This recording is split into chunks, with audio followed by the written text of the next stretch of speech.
니네 아빠는 살아서나 죽어서나 짐덩어리네. 나이 든 여자가 비웃으며 말했습니다. 질질 끌지 말고 도장 찍어. 이제 끝내자. 남자가 던진 건 이혼 서류였습니다. 그러게 부모 잘 만나는 것도 복인데 빚만 남기고 죽은 아빠라니 참 딱하다. 차라리 고아가 낫겠어. 남자 옆엔 젊은 여자가 서 있었습니다. 조문객들이 하나둘 돌아보기 시작했습니다. 장례식장이 술렁였죠. 여자의 손이 떨렸습니다. 검은 상복의 여자는 눈물을 흘리며 천천히 도장을 집어 이혼 서류에 도장을 찍었습니다. 여러분, 오늘의 이야기 시작 전에 잠시만 구독 버튼을 눌러주시면 영상 제작에 큰 힘이 됩니다. 댓글로 시청하고 계신 곳을 알려주시면 감사한 마음을 담아 인사드리고 싶습니다. 그럼 이야기 바로 시작하겠습니다. 이수아는 39살이었습니다. 친정아버지가 돌아가셨습니다. 평생을 조용히 살아오신 분이었죠. 수아는 장례식장에서 조문객들을 맞이하며 애써 침착함을 유지했습니다. 검은 상복이 그녀를 더 작아 보이게 했습니다. 고인의 명복을 빕니다. 힘내세요. 조문객들이 하나씩 인사를 건네고 떠났습니다. 수아는 고개를 숙이며 감사 인사를 했죠. 아버지의 영정사진이 그녀를 내려다보고 있었습니다. 따뜻한 미소를 짓고 계셨죠. 수아는 아버지를 바라보며 눈시울을 붉혔습니다. 아버지, 작은 목소리가 떨렸습니다. 그때였습니다. 뒤에서 날카로운 목소리가 들려왔습니다.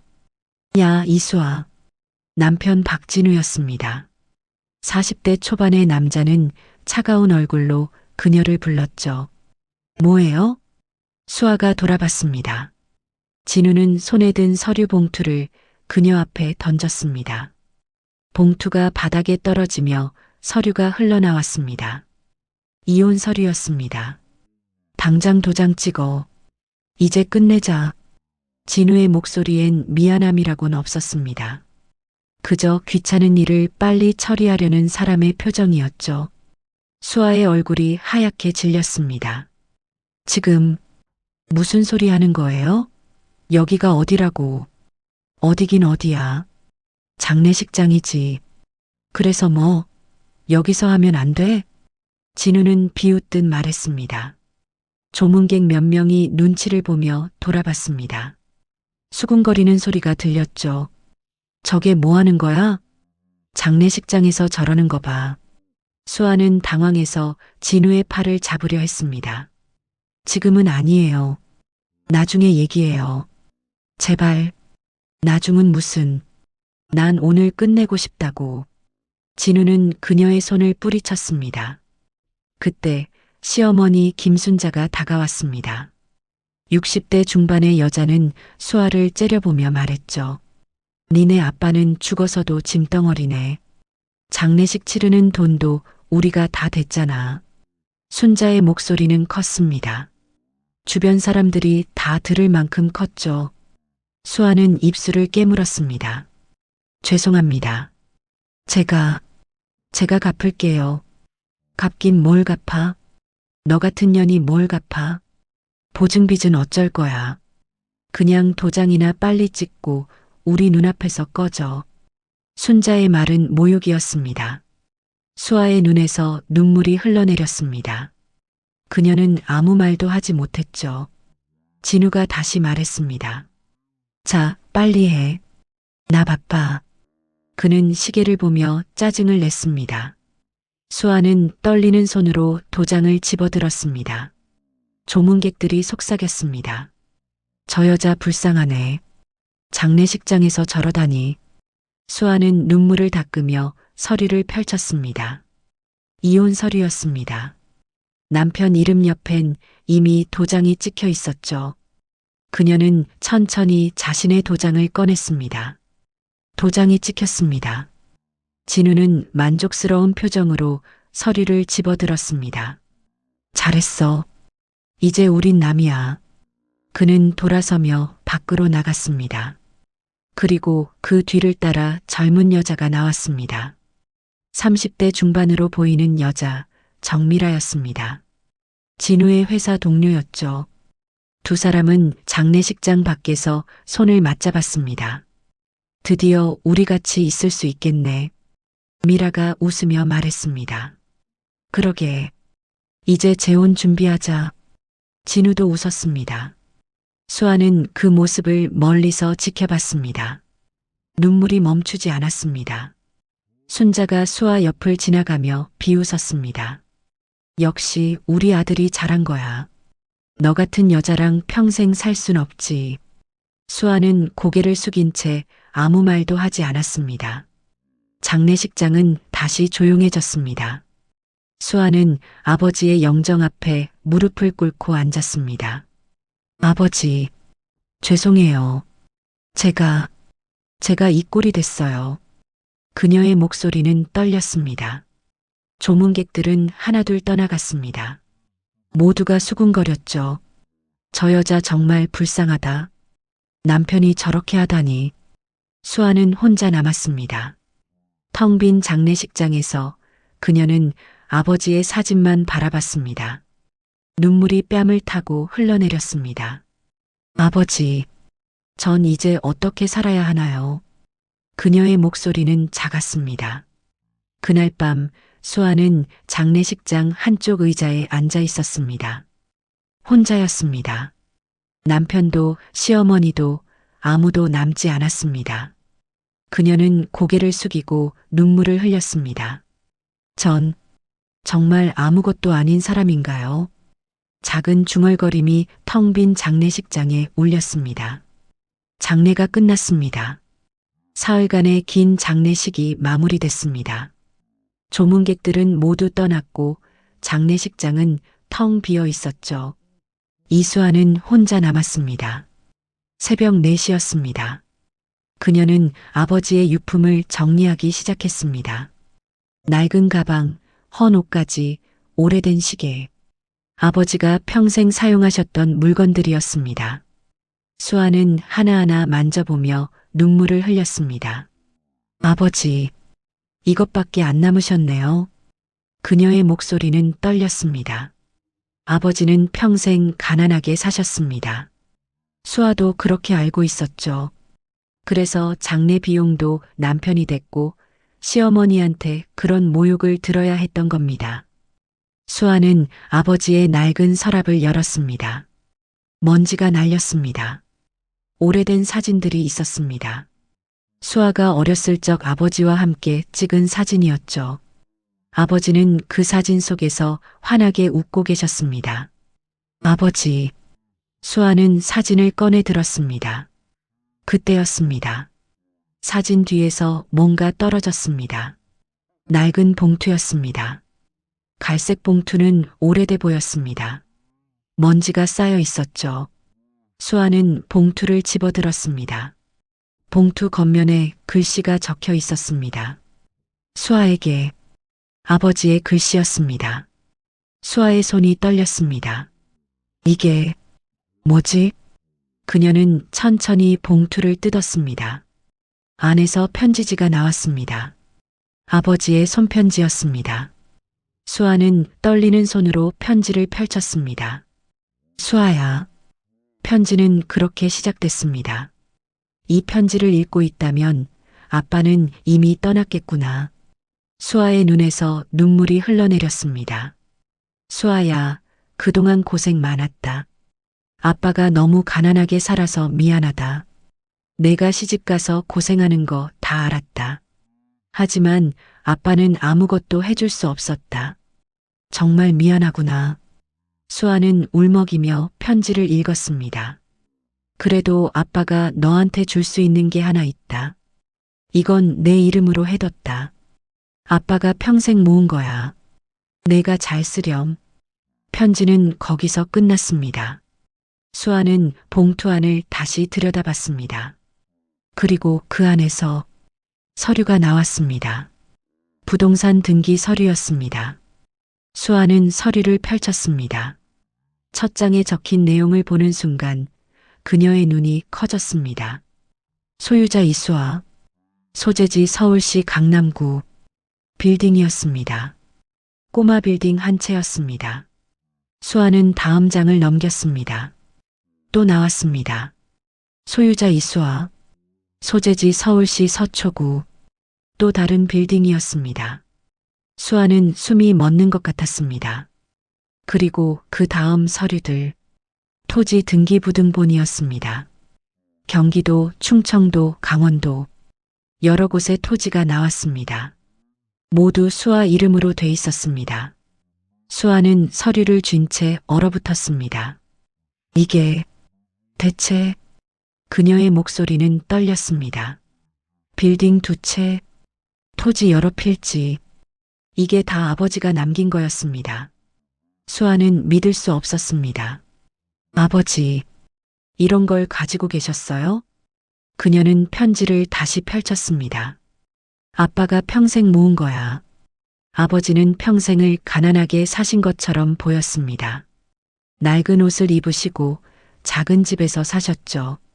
하지만 사실은 아버지는 조용히 재산을 모으고 계셨던 겁니다. 그리고 그걸 딸에게 남기셨던 거였습니다. 수아는 눈물을 흘렸습니다. 아버지, 왜 말씀 안 하셨어요? 하지만 곧 그녀는 이해했습니다. 아버지는 알고 계셨던 겁니다. 수아가 시집가서 얼마나 힘들게 사는지, 남편이 얼마나 냉정한지, 시어머니가 얼마나 무시하는지 다 알고 계셨던 겁니다. 그래서 아버지는 조용히 준비하셨던 거였습니다. 딸이 혼자서도 살 수 있도록. 수아는 서류를 가슴에 안았습니다. 아버지, 감사합니다. 그녀의 목소리는 작았습니다. 새벽 5시가 됐습니다. 창밖이 조금씩 밝아오기 시작했습니다. 수아는 서류를 다시 펼쳐들었습니다. 그리고 한 장 한 장 천천히 읽었습니다. 빌딩 2채의 시세를 대략 계산해 봤습니다. 토지의 위치를 확인했습니다. 그녀의 머릿속이 복잡해졌습니다. 이 정도 재산이면 수아는 생각했습니다. 남편도 시어머니도 알게 되면 그들의 얼굴이 떠올랐습니다. 장례식장에서 이혼 서류를 던지던 남편. 니네 아빠는 죽어서도 짐덩어리네. 라고 말하던 시어머니. 수아는 입술을 깨물었습니다. 그리고 결심했습니다. 절대 말하지 말자. 그녀의 목소리는 단호했습니다. 저 사람들한테는 절대 알려주지 말자. 수아는 서류를 다시 봉투에 넣었습니다. 그리고 조심스럽게 가방 깊숙한 곳에 숨겼습니다. 창밖의 새벽 하늘이 점점 밝아졌습니다. 수아는 창문 밖을 바라보며 조용히 말했습니다. 아버지, 제가 잘할게요. 저 사람들한테 복수 같은 건 안 할 거예요. 하지만 그녀는 잠시 말을 멈췄습니다. 제가 더 나은 사람이 될게요. 수아의 눈빛이 달라졌습니다. 더 이상 눈물은 흐르지 않았습니다. 그녀는 아버지의 영정 사진을 바라봤습니다. 아버지, 잘 지켜봐 주세요. 조용한 결심이었습니다. 하지만 그 결심은 단단했습니다. 새벽의 고요 속에서 수아는 새로운 시작을 다짐했습니다. 한 달이 지났습니다. 이혼은 정식으로 성립됐습니다. 박진우는 정미라와 함께 새 아파트로 이사했습니다. 강남의 깔끔한 신축 아파트였죠.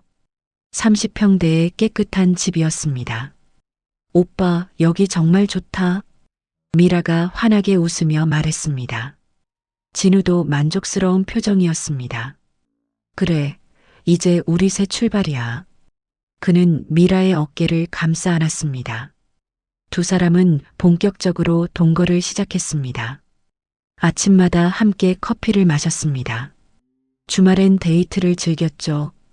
진우는 행복해 보였습니다. 이수아랑 살 때랑은 완전 다르지? 미라가 물었습니다. 당연하지. 그때는 매일 우울했는데 지금은 정말 행복해. 진우가 웃으며 대답했습니다. 미라는 진우의 팔짱을 꼈습니다. 오빠, 나도 정말 행복해.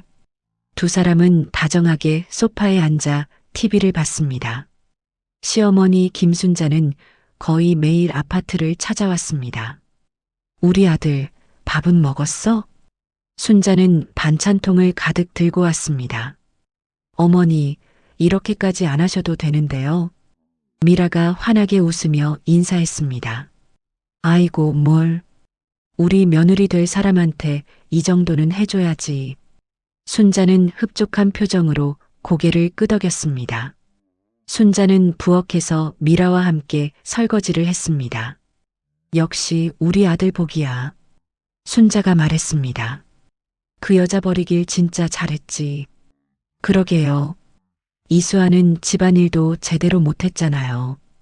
미라가 맞장구 쳤습니다. 맞아. 요리도 못하고 청소도 대충 하고. 순자는 고개를 저었습니다. 게다가 돈도 한 푼 없는 것이 친정도 가난하고요. 미라가 덧붙였습니다. 그러니까 쓸모없는 것. 두 사람은 이수아 얘기를 하며 비웃었습니다. 거실에선 진우가 노트북을 보고 있었습니다. 오빠 뭐 봐? 미라가 다가왔습니다. 아, 이거 투자 관련 자료. 진우가 화면을 보여줬습니다. 투자? 응. 요즘 부동산 투자가 괜찮다더라고. 진우는 설명했습니다. 지인이 좋은 물건 소개해줬어. 경기도 쪽에 개발 예정지래. 수익률은 어때? 최소 2배는 남을 거래. 진우는 자신감이 넘쳤습니다. 순자가 옆에서 물었습니다. 아들아, 그게 확실한 거야? 어머니, 제가 확인했어요. 분명히 오를 지역이에요. 진우가 고개를 끄덕였습니다. 그럼 우리도 투자할까? 순자가 말했습니다. 어머니도요? 그럼 돈 놀리는 것보단 낫지. 순자는 통장을 꺼냈습니다. 2천만 원 정도는 투자할 수 있어. 진우는 기뻤습니다. 어머니, 감사합니다. 미라도 말했습니다. 저도 500만 원 정도는 투자할게요. 미라야, 고마워. 진우는 미라를 안았습니다. 며칠 후, 진우는 지인들을 만나 투자금을 모았습니다. 회사 동료들, 친구들, 선후배들, 많은 사람들이 투자에 참여했습니다. 진우야, 확실한 거지? 동료가 물었습니다. 당연하지. 내가 직접 확인한 거야. 진우는 자신 있게 대답했습니다. 좋아, 나도 참여할게. 투자금이 모였습니다. 총 10억 원이 넘었습니다. 진우는 뿌듯했습니다. 곧 대박 날 거야. 그는 미라에게 말했습니다. 오빠, 정말? 응, 믿어. 진우는 웃었습니다. 아파트에선 매일 웃음소리가 들렸습니다. 순자는 거의 매일 놀러 왔습니다. 우리 아들 덕분에 나도 돈 벌겠네. 순자는 기뻐했습니다. 어머니, 걱정 마세요. 큰 돈 벌게 해드릴게요. 진우가 자신 있게 말했습니다. 미라는 부엌에서 음식을 만들었습니다. 오빠, 밥 먹자. 세 사람은 함께 식탁에 앉았습니다. 이수아 없으니까 정말 좋다. 순자가 말했습니다. 그러게요. 분위기가 완전 달라요. 미라가 웃었습니다. 진우도 고개를 끄덕였습니다. 우리 이제 잘 될 거야. 그의 목소리는 자신감으로 가득했습니다. 아파트 창밖으론 햇살이 비쳤습니다. 세 사람은 행복해 보였습니다.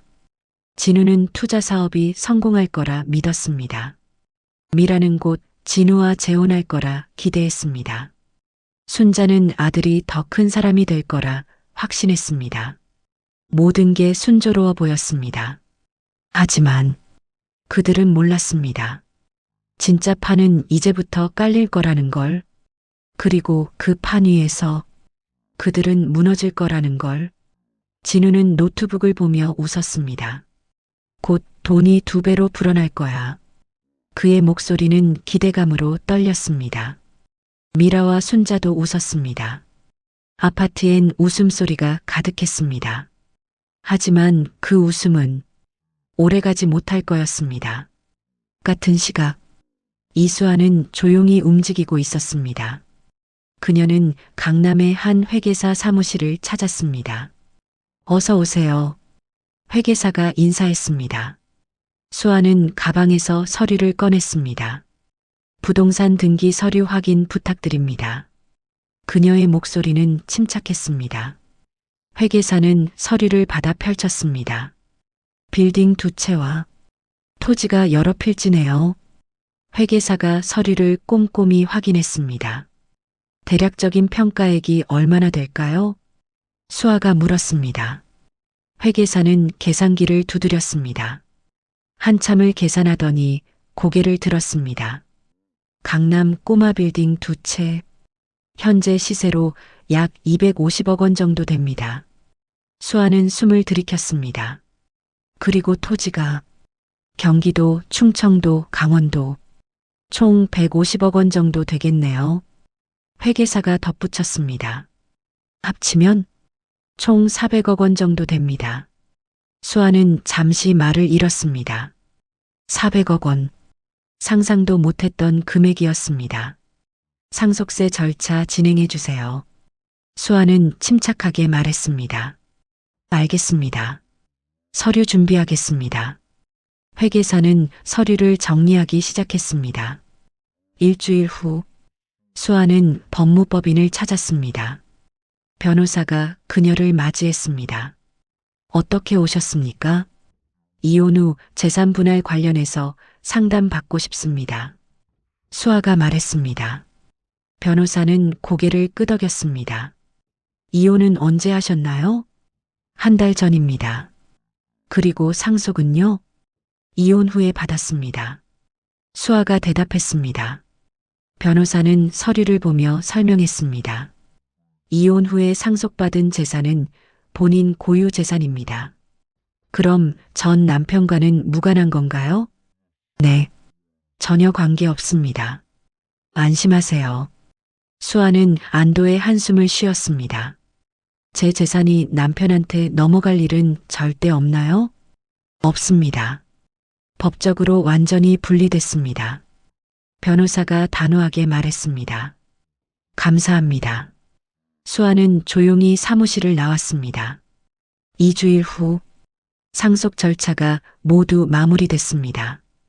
이수아는 정식으로 빌딩 2채와 토지 여러 필지의 소유주가 됐습니다. 총 재산 가치 400억 원.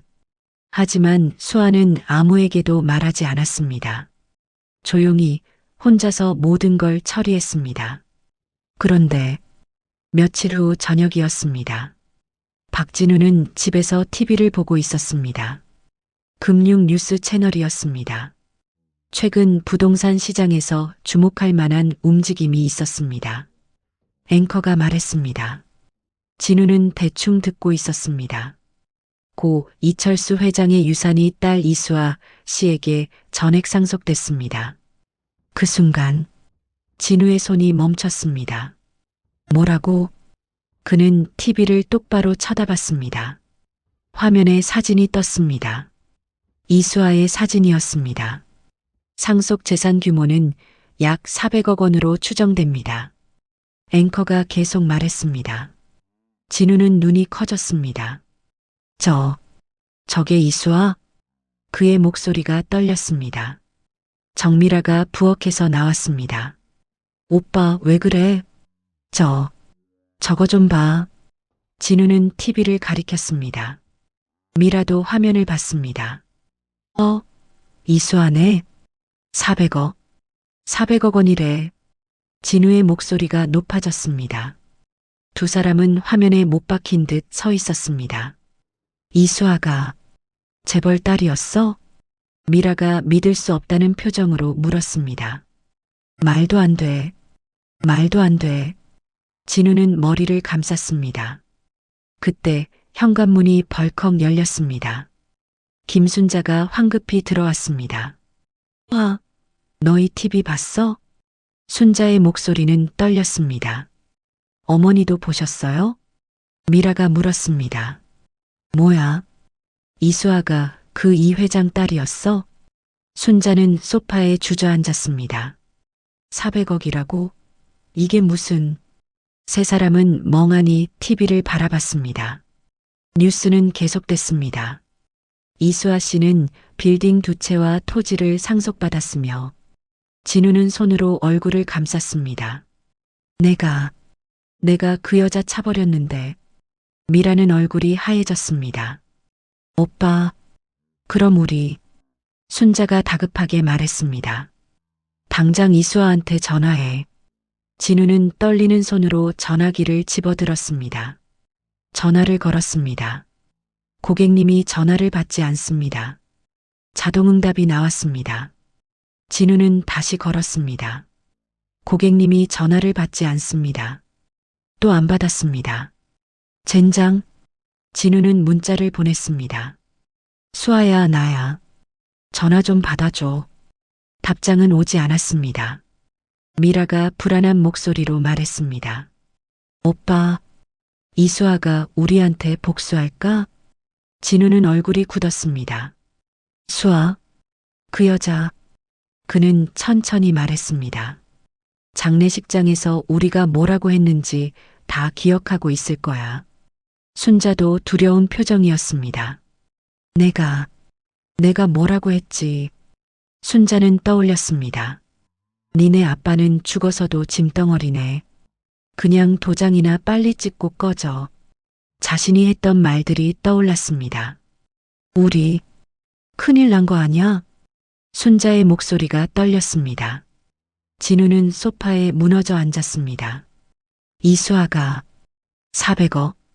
그는 믿을 수 없었습니다. 미라는 손톱을 물어뜯었습니다. 오빠 어떡해? 우리 어떡해? 세 사람은 침묵했습니다.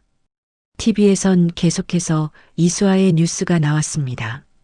진우는 창밖을 바라봤습니다. 우리가 뭘 버린 거야? 그의 목소리는 작았습니다. 순자는 눈물을 흘렸습니다. 내가 미쳤었어. 정말 미쳤었어. 미라는 아무 말도 하지 못했습니다. 불안감이 방 안을 가득 채웠습니다. 진우는 다시 전화를 걸어봤습니다. 하지만 여전히 받지 않았습니다. 수아, 제발. 그의 목소리는 절박했습니다. 하지만 이미 늦었습니다. 이수아는 돌아오지 않았습니다. 그리고 그들이 버린 것은 400억이 아니었습니다. 진심으로 대해줬던 한 사람이었습니다. 이제 그 대가를 치를 시간이었습니다. 다음 날 아침이었습니다. 박진우는 잠을 이루지 못했습니다. 밤새 이수아 생각뿐이었습니다. 400억, 400억. 그는 중얼거렸습니다. 진우는 다시 이수아에게 전화를 걸었습니다. 고객님의 전화번호가 변경됐거나 사용 중지된 번호입니다. 이번엔 아예 번호가 바뀐 것이었습니다. 뭐, 번호까지 바꿨어? 진우는 당황했습니다.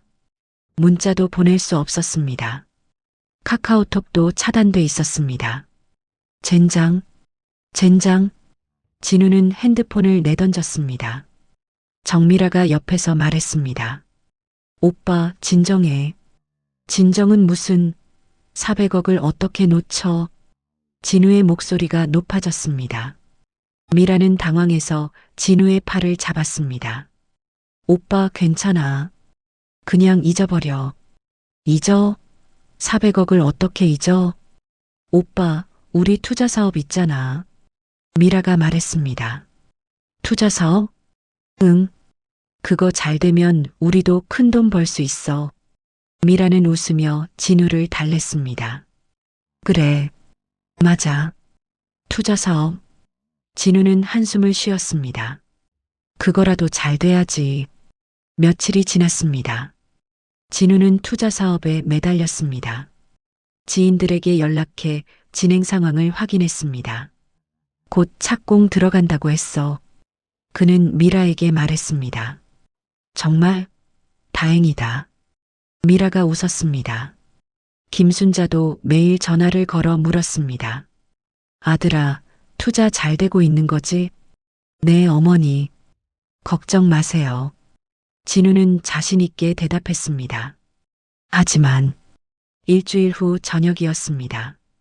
진우의 핸드폰이 울렸습니다. 지인이었습니다. 진우야, 너 뉴스 봤어? 무슨 뉴스?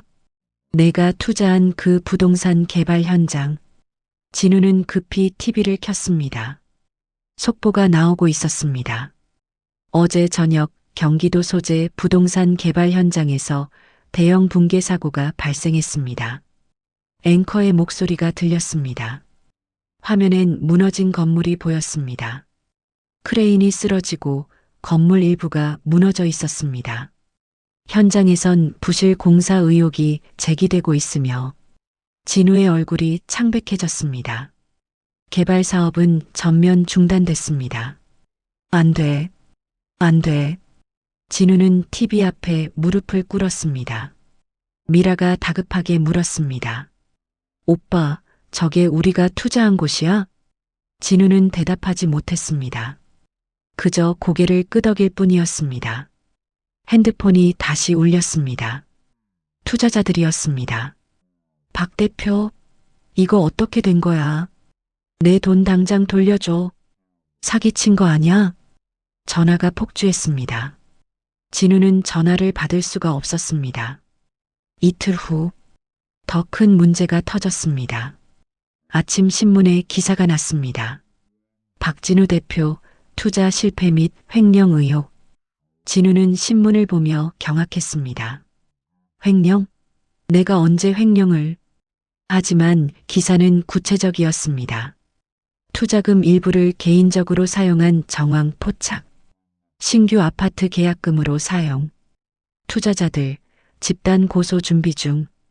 진우는 신문을 구겼습니다. 이건 오해야. 그냥 잠깐 빌린 거라고. 하지만 아무도 믿지 않았습니다. 경찰에서 연락이 왔습니다. 박진우 씨 출석 요구합니다. 진우는 무너졌습니다. 김순자는 뉴스를 보다가 충격을 받았습니다. 요양원에서 TV를 보고 있었는데 갑자기 아들의 얼굴이 나왔습니다. 박진우 씨 투자 사기 혐의. 화면에 아들의 사진이 떴습니다. 우리 아들이. 순자는 가슴을 움켜쥐었습니다. 사기꾼이라고? 순자의 얼굴이 하얗게 질렸습니다. 안 돼. 안 돼. 그녀는 그대로 쓰러졌습니다. 할머니. 요양사가 다급하게 달려왔습니다. 구급차 불러요. 순자는 병원으로 실려갔습니다. 의사가 말했습니다. 과도한 스트레스로 인한 심장 쇼크입니다. 위험한 상태입니다. 진우는 병원 복도에 앉아 있었습니다. 머리를 감싸쥐었습니다. 이게 다 무슨 일이야? 그의 목소리는 떨렸습니다. 그때 정미라가 다가왔습니다. 오빠. 진우는 미라를 올려다봤습니다. 미라는 가방을 들고 있었습니다. 큰 캐리어도 끌고 있었습니다. 오빠 미안해. 미라의 목소리가 떨렸습니다. 뭐? 나 잠깐 친구네 집에 다녀올게. 지금 나 혼자 두고 가는 거야? 진우의 목소리가 높아졌습니다. 오빠 미안해. 근데 나도 내 인생이 있잖아. 미라는 눈을 피했습니다. 미라야, 지금 나한테 이러는 거야? 진우가 소리쳤습니다. 주변 사람들이 쳐다봤습니다. 미라는 고개를 숙였습니다. 오빠 정말 미안해. 그녀는 돌아섰습니다. 미라야. 진우가 불렀습니다. 하지만 미라는 뒤돌아보지 않았습니다. 병원 문을 나가는 그녀의 뒷모습이 보였습니다. 진우는 그 자리에 무너졌습니다. 일주일 후 진우는 미라에게 연락했습니다. 고객님의 전화기가 꺼져 있습니다. 전화는 꺼져 있었습니다. 문자도 읽지 않았습니다. 진우는 미라의 아파트로 찾아갔습니다. 하지만 집은 텅 비어 있었습니다. 짐도 모두 사라졌습니다. 미라는 야반도주한 것이었습니다. 진우는 빈 아파트에 혼자 서 있었습니다. 텅 빈 거실이 메아리 쳤습니다. 그는 소파에 주저앉았습니다. 이게 다 내 업보인가?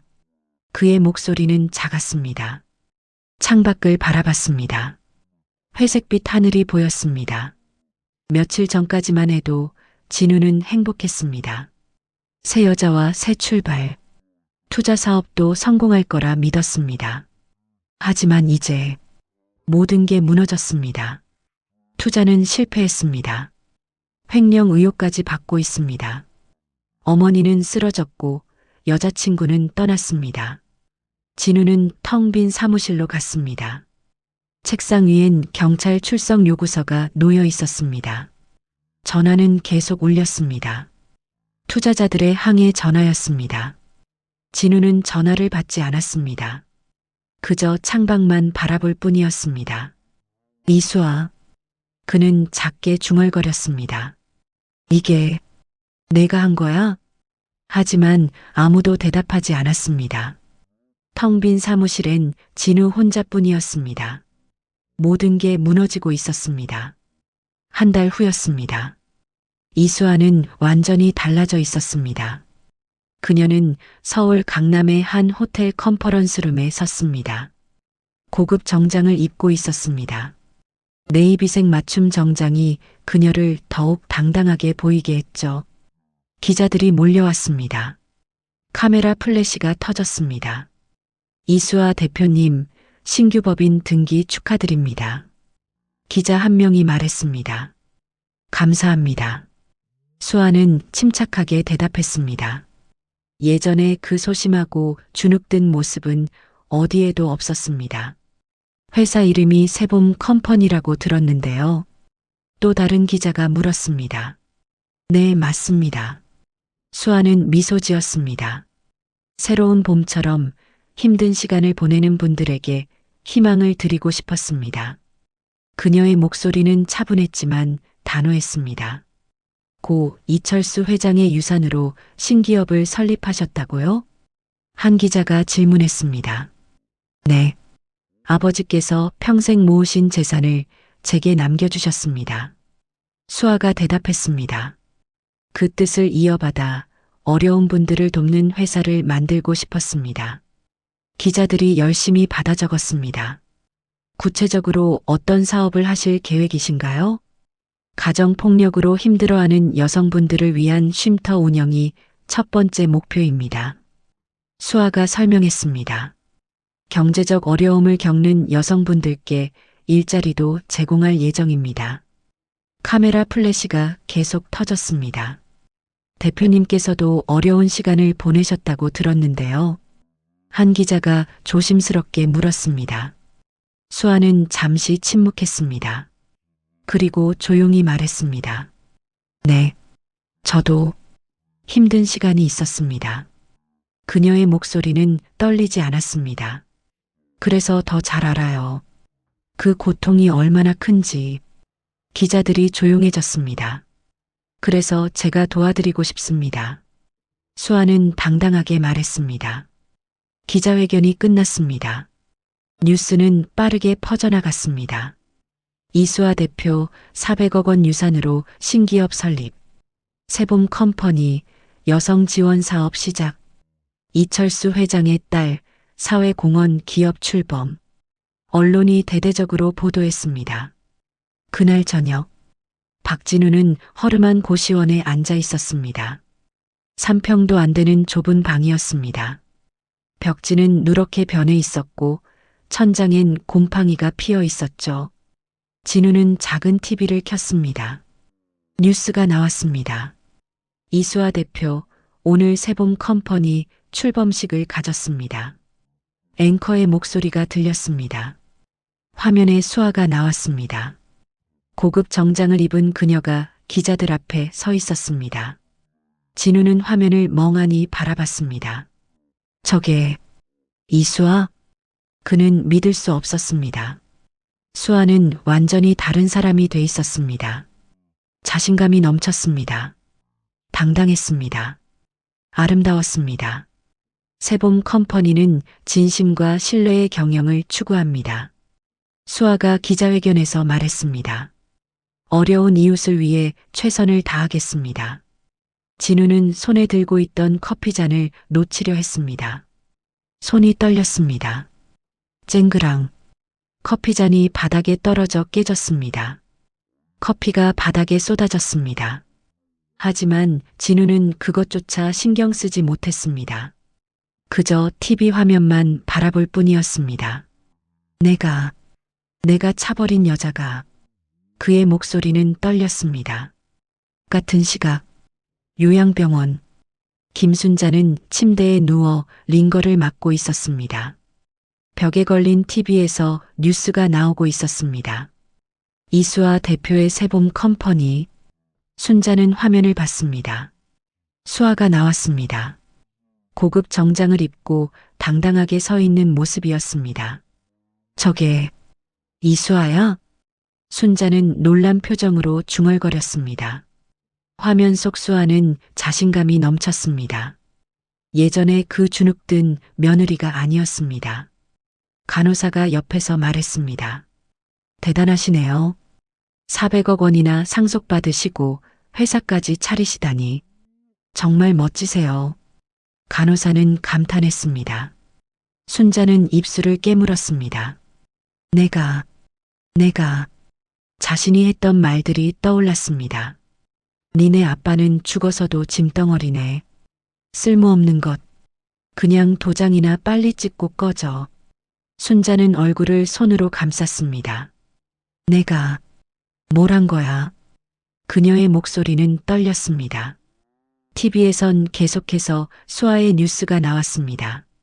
이수아 대표 첫 사업으로 여성 쉼터 건립 예정. 기부금 10억 원 쾌척.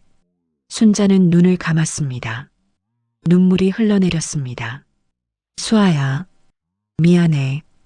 작은 목소리였습니다. 하지만 아무도 듣지 못했습니다. 고시원의 진우는 깨진 커피잔을 치우지도 못한 채 앉아 있었습니다.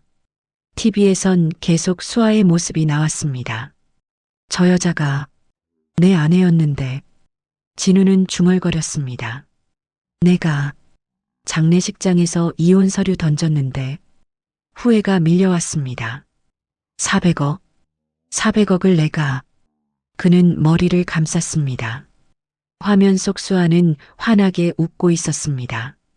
기자들과 악수하고 사진을 찍고 인터뷰를 하고 있었습니다. 진우는 화면을 끌 수 없었습니다. 그저 바라볼 뿐이었습니다. 이수아. 그의 목소리는 작았습니다. 내가 이렇게 대단한 사람이었어? 하지만 아무도 대답하지 않았습니다. 좁은 고시원 방엔 진우 혼자뿐이었습니다.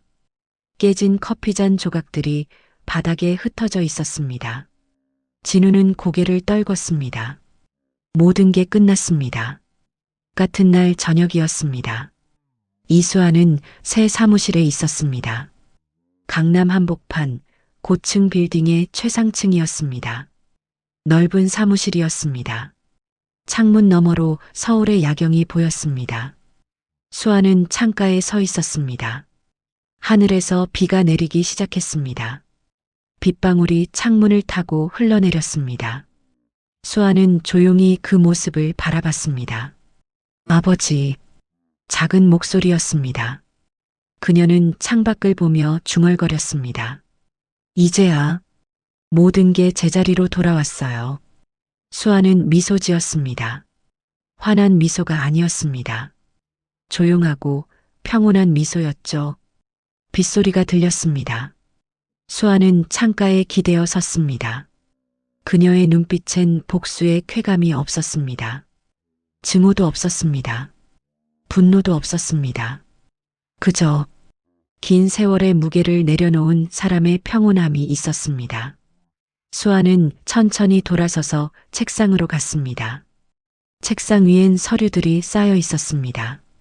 새봄 컴퍼니의 사업 계획서였습니다. 여성 쉼터 건립 계획, 일자리 지원 프로그램, 법률 상담 지원 사업. 수아는 서류들을 하나씩 펼쳤습니다. 아버지께서 남겨주신 돈 잘 쓸게요. 그녀는 조용히 말했습니다. 수아는 서랍을 열었습니다. 아버지의 편지가 들어 있었습니다. 그녀는 편지를 꺼내 다시 읽었습니다. 수아야, 내가 잘 쓰렴. 아버지의 글씨였습니다. 수아는 편지를 가슴에 안았습니다. 네, 아버지. 제가 잘 쓸게요. 그녀의 목소리는 단단했습니다. 저 사람들한테 복수 같은 건 하지 않을 거예요. 수아는 창밖을 다시 바라봤습니다. 비가 계속 내렸습니다. 그냥 전 제 길을 갈 거예요. 그녀는 조용히 말했습니다. 더 나은 사람이 될 거예요. 빗방울이 창문을 두드렸습니다. 수아는 소파에 앉았습니다. 커피 한 잔을 마셨습니다. 따뜻했습니다. 그녀는 눈을 감았습니다. 지난 시간들이 떠올랐습니다. 남편에게 무시당하던 날들, 시어머니에게 모욕당하던 순간들, 장례식장에서 이혼 서류에 도장을 찍던 그날.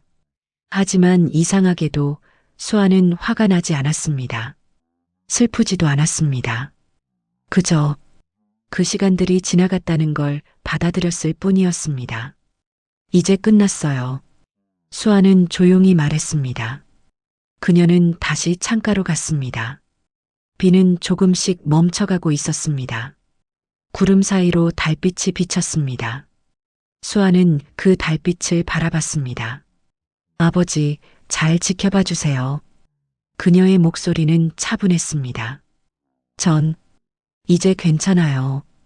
빗방울이 점점 줄어들었습니다. 수아는 핸드폰을 꺼냈습니다. 여러 통의 부재중 전화가 있었습니다. 모르는 번호들이었습니다. 아마도 남편일 거였습니다.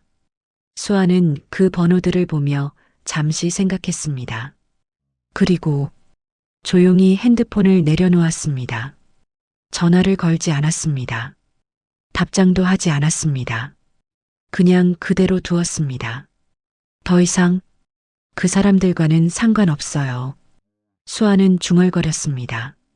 그녀는 다시 서류를 펼쳤습니다. 일을 시작했습니다. 세봄 컴퍼니의 첫 사업 계획을 검토했습니다. 여성 쉼터 위치를 확인했습니다. 직원 채용 공고를 준비했습니다. 수아는 집중했습니다. 과거가 아닌 미래를 보았습니다. 복수가 아닌 희망을 선택했습니다. 밤이 깊어갔습니다. 비는 완전히 그쳤습니다. 창밖으론 별이 보이기 시작했습니다. 수아는 창가에 다시 섰습니다. 서울의 야경이 반짝였습니다. 그녀는 그 불빛들을 바라봤습니다. 저 불빛들처럼 수아는 조용히 말했습니다. 전 누군가에게 희망이 되고 싶어요. 그녀의 눈빛은 맑았습니다. 더 이상 눈물은 없었습니다. 더 이상 두려움도 없었습니다. 수아는 새로운 사람이 됐습니다. 남편이 버린 그 여자가 아니었습니다. 시어머니가 무시했던 그 며느리가 아니었습니다. 이제 그녀는 이수아였습니다. 당당한 이수아, 강한 이수아, 희망을 주는 이수아. 그녀는 책상으로 돌아갔습니다. 아버지 사진을 꺼냈습니다. 액자에 담긴 아버지의 미소가 보였습니다. 아버지, 감사해요. 수아는 사진을 바라보며 말했습니다. 이제 전 행복할 거예요. 그녀는 사진을 책상 위에 놓았습니다. 그리고 다시 일을 시작했습니다. 창밖엔 별이 반짝였습니다. 비가 그친 하늘은 맑았습니다. 수아는 일에 집중했습니다. 그녀의 얼굴엔 평온함이 가득했습니다. 복수는 필요 없었습니다. 그들은 스스로 무너졌습니다. 수아는 그저 자신의 길을 걸을 뿐이었습니다. 그것만으로 충분했습니다. 밤은 깊어갔습니다. 수아는 계속 일했습니다. 새로운 시작을 준비했습니다. 그녀의 눈빛은 더 이상 슬프지 않았습니다. 더 이상 화나지도 않았습니다. 그저 평온했습니다. 그리고 그 평온함 속에서 수아는 진짜 행복을 찾았습니다. 창밖의 별들이 반짝였습니다. 마치 아버지가 지켜보는 것처럼 수아는 미소 지었습니다. 아버지, 저 잘하고 있죠? 작은 목소리였습니다. 하지만 그 목소리엔 확신이 담겨 있었습니다. 수아는 다시 일에 집중했습니다. 밤은 깊었지만 그녀는 피곤하지 않았습니다. 오히려 기대됐습니다. 내일이 그리고 앞으로의 날들이 이수아의 새로운 인생이 이제 막 시작됐습니다. 석 달이 지났습니다. 박진우는 여전히 고시원에 살고 있었습니다. 좁은 방은 더욱 초라해졌습니다. 벽에는 곰팡이가 더 번졌고 천장에선 물이 샜습니다. 진우는 낡은 TV 앞에 앉아 있었습니다. 매일 같은 시간 그는 TV를 켰습니다. 뉴스를 보기 위해서였습니다. 오늘도 뉴스가 나왔습니다. 세봄 컴퍼니 첫 번째 여성 쉼터 개관. 앵커가 말했습니다. 화면에 수아가 나왔습니다. 그녀는 여전히 당당했습니다. 테이프 커팅 행사에서 환하게 웃고 있었습니다. 저희 세봄 컴퍼니는 진심과 신뢰의 경영을 추구합니다. 수아가 인터뷰에서 말했습니다. 어려운 이웃들께 실질적인 도움을 드리는 게 목표입니다. 진우는 화면을 멍하니 바라봤습니다. 그의 얼굴은 수척했습니다. 턱엔 수염이 덥수룩했고 눈엔 핏발이 서 있었습니다. 저 여자가 내 아내였는데 그는 중얼거렸습니다. 하지만 이제 그 말도 힘이 없었습니다. 그저 허공에 흩어지는 말일 뿐이었습니다. TV에선 계속해서 수아의 성공 소식이 나왔습니다. 이수아 대표 일자리 창출 100개 달성. 사회공헌 기업으로 표창받아. 진우는 TV를 껐습니다. 더 이상 볼 수 없었습니다. 그는 벽을 바라봤습니다. 텅 빈 벽이었습니다. 내가 뭘 버린 거지? 작은 목소리였습니다. 같은 시각, 요양병원. 김순자는 침대에 누워 있었습니다. 건강은 더 나빠졌습니다. 의사는 말했습니다. 스트레스를 줄이셔야 합니다. 하지만 순자는 스트레스를 줄일 수 없었습니다. 매일 TV에서 이수아의 소식이 나왔기 때문입니다. 오늘도 뉴스를 봤습니다. 화면 속 수아는 빛나고 있었습니다. 순자는 눈물을 흘렸습니다. 수아야. 그녀의 목소리는 떨렸습니다. 내가 잘못했어. 순자는 흐느꼈습니다. 미안해. 정말 미안해. 간호사가 다가왔습니다.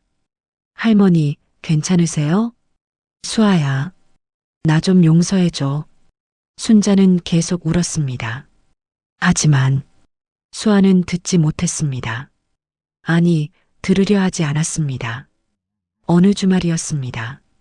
이수아는 조용한 곳에 있었습니다. 아버지의 묘소였습니다. 깨끗하게 관리된 묘지였습니다. 수아는 아버지 묘 앞에 섰습니다.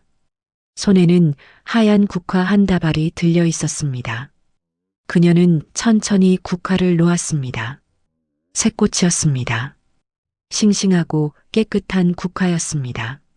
수아는 무릎을 꿇고 앉았습니다. 아버지의 묘비를 바라봤습니다.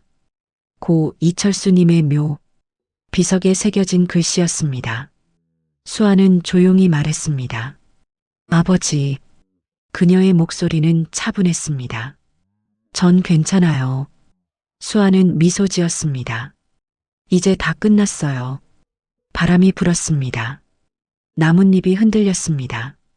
수아는 계속 말했습니다.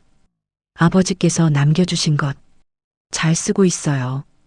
그녀는 국화를 만졌습니다. 많은 분들을 돕고 있어요. 하늘에서 빗방울이 떨어지기 시작했습니다.